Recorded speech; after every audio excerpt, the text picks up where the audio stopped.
Donc très rapidement, dans le temps qui m'est imparti, je poserai la question qui concerne la gestion des déchets. Monsieur le Président de l'exécutif, Monsieur le Président de l'Office de l'environnement, nous souhaitons non pas à nouveau ouvrir le débat, mais obtenir des réponses objectives et opérationnelles sur l'un des plus importants problèmes auxquels la Corse est confrontée.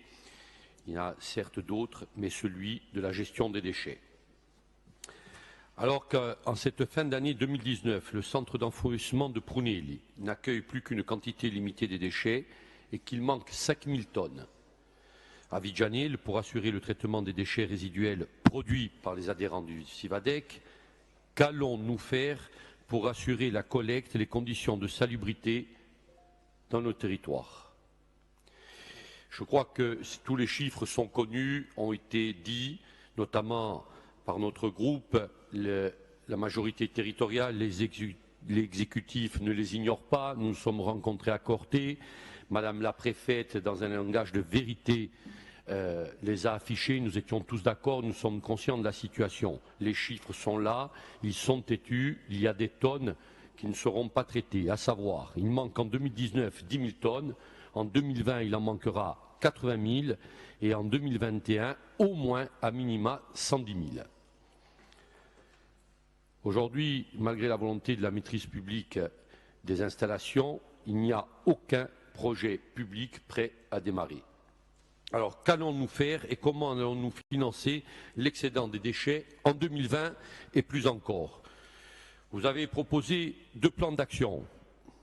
Je ne reviendrai pas sur celui de 2016, sans pour autant assurer la révision du PPGDND ou élaborer un plan global attendu depuis février 2017. Cela aurait dû être fait à partir de février ou effectif en 2017. Les travaux du nouveau plan, qui inclut les déchets des ménages, du bâtiment et les déchets dangereux, ont seulement débuté en septembre 2019.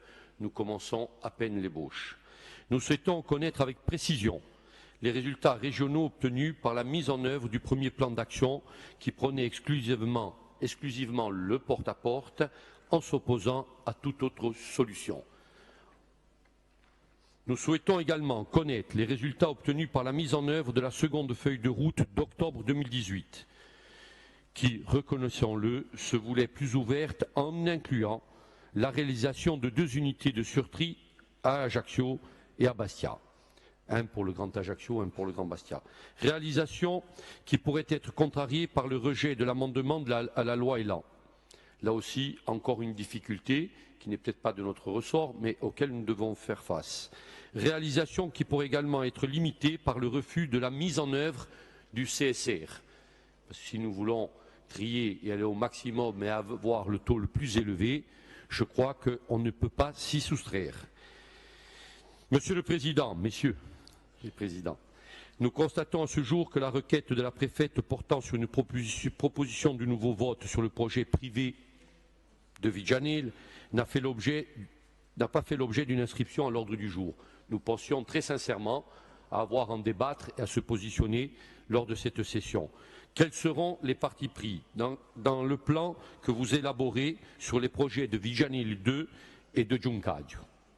Le plan entrera-t-il en vigueur avant ou après les prochaines échéances territoriales, parce qu'il y a un temps de réalisation, et celui-ci intégrera-t-il une bonne fois pour toutes la production et l'utilisation de CSR?